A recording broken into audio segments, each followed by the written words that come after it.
Welcome to Vince Farrell Ministries, on the road again. Just finished up 2 wonderful days with Pastor Donald Sims in Manchester, Kentucky. And basically we talked about re-strategizing some things and keeping the main thing the main thing. You got to meet him in a previous vlog, so I hope you got to check out the awesome things that God is doing in his church. One story that he told me, just to kind of let you know, 70% of his church are new converts, many of them less than a year old, and some of them very rough backgrounds, talking about drug addictions. He was sharing with me that he has a former Playboy bunny that got saved and has been going to his church. And so just a lot of things happening. One of the stories he told me that is quite humorous to kind of give you an insight, the makeup of his church at City of Hope Church. And that is one of his cell leaders in his church goes to the prisons each week. And one of the ladies in prison there was asking, when is your pastor going to come and speak to us and share with us?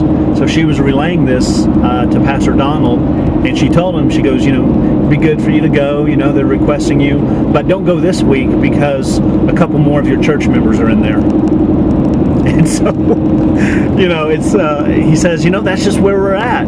People are coming and experiencing God and giving their life to Christ, and but the discipleship of getting the old life out takes some time, and that's so true. So that's why we as Christians, we need to be a group of people that believe and operate, not just believe, anyone can believe,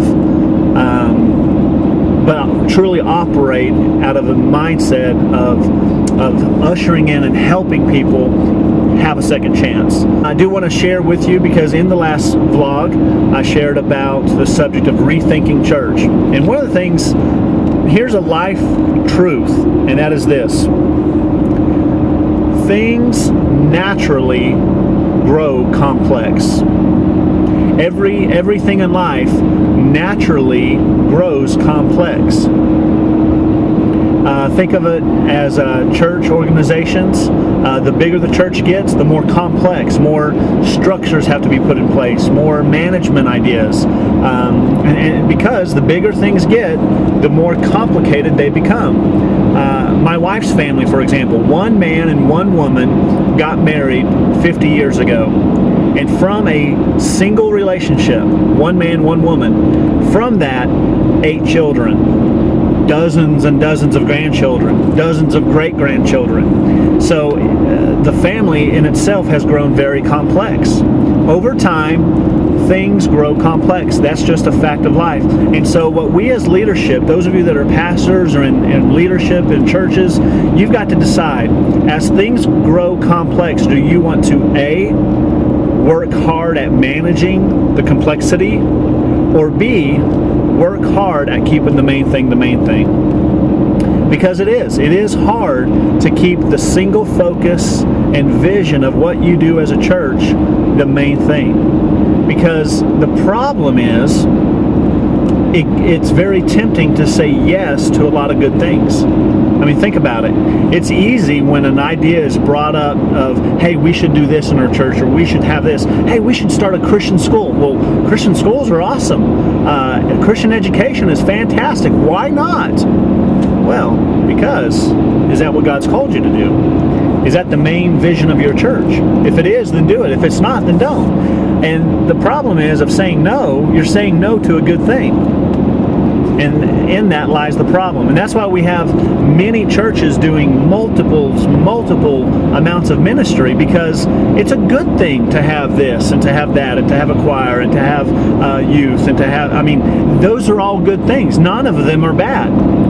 The issue is, though, is if you want to be effective at what God has called your particular church to do and to become and who to reach, then you have to say no to some things. And many times you have to say no to very good things. But I believe in what Paul says in this one thing I do.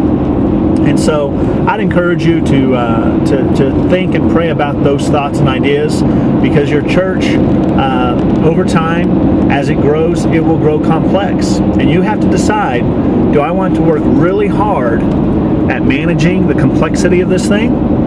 Or do I want to work really hard at keeping it simple? And I believe that as you focus your energies at doing the one thing that God's called you to do, that He multiplies that blessing. And it's true in many churches across America, not just City of Hope Church. So, well, I'm on my way to Tennessee to visit an awesome church, Pastor Ricky Pitts in Summertown, Tennessee. I hope you're enjoying these vlogs and this video time together. And as always, thank you for your prayers, and keep me and my family in mind as you pray for us as we are spending the time to equip, edify, and encourage believers to be all that God has called them to be. God bless.